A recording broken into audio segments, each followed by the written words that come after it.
కొంతమంది ఎన్ని పూజలు చేసినా కూడా ఏదో ఒక కష్టం వస్తూనే ఉంటుంది.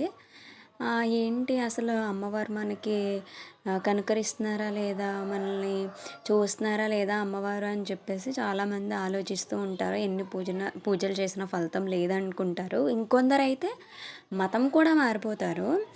కానీ ఎప్పుడైతే మనం ఎన్ని కష్టాలున్నా ఆవిడ పాద పద్మములను విడవకుండా ఉంటామో అప్పుడు మనకి ఆ కష్టం తెలీదు. అమ్మవారు ఆ కష్టం తొలగించేస్తారని నేను చెప్పను. ఎందుకంటే మన పాప పుణ్యాల ఫలితాలు మనమే అనుభవించాలి. వేరొకరు అనుభవించరు కదా! సో, అవి మనం అనుభవించక తప్పదు. మనం చేసే పాప పుణ్యాలను మనం అనుభవించక తప్పదు. సో, మనం ఆ కష్టాలని పూర్తిగా అమ్మవారు తొలగించేస్తారు అని మాత్రం ఆశించకూడదు. కానీ ఆ కష్టాన్ని దాటించే శక్తి మాత్రం అమ్మ ఇస్తుంది. ప్రతి కష్టం వెనుక అమ్మ తోడుగా నిలబడుతుంది.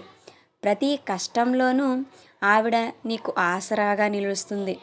అమ్మ పాదపద్మములు విడవకుండా ఎప్పుడైతే పట్టుకొని ఉంటావో నీకు కష్టం వచ్చినప్పుడు ఎవరెవరితోనో చెప్పుకోవటం ఎందుకు? వాళ్ళు ఎవరైనా ఆరుస్తారా, తీరుస్తారా?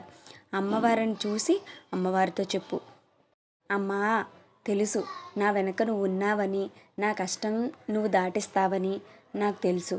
కానీ నాకు కొంచెం భయంగా ఉంది, కొంచెం కష్టంగా ఉంది.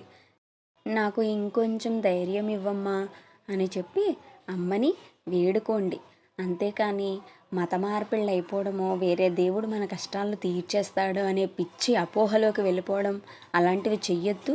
మన కష్టాలు వస్తున్నాయని చెప్పేసి అమ్మవారిని తక్కువ అంచనా వేయొద్దు. మన తలరాతలు కూడా మార్చే శక్తి ఆమెకుంది. సో, ఎప్పుడైనా కానీ కష్టం, సుఖం, బాధలు, కన్నీళ్ళు ఎలాంటివి వచ్చినా ఆవిడని మనం వదలకూడదు. ఎవరితోనూ చెప్పుకోవడం మానేసి అమ్మవారితో చెప్పుకుంటే ఆవిడ ముందు కూర్చొని ఆవిడ కళ్ళల్లోకి చూస్తూ లేదా ఆవిడ పాద పద్మాలను పట్టుకొని, అమ్మా, నా వెనుక నువ్వు ఉన్నావని ధైర్యంతో నడుస్తున్నాను, నాకు తోడుగా ఉంటావని నమ్మకంగా నడుస్తున్నాను, ఆ నమ్మకం నిలబెట్టుకో అమ్మా అని అడగండి.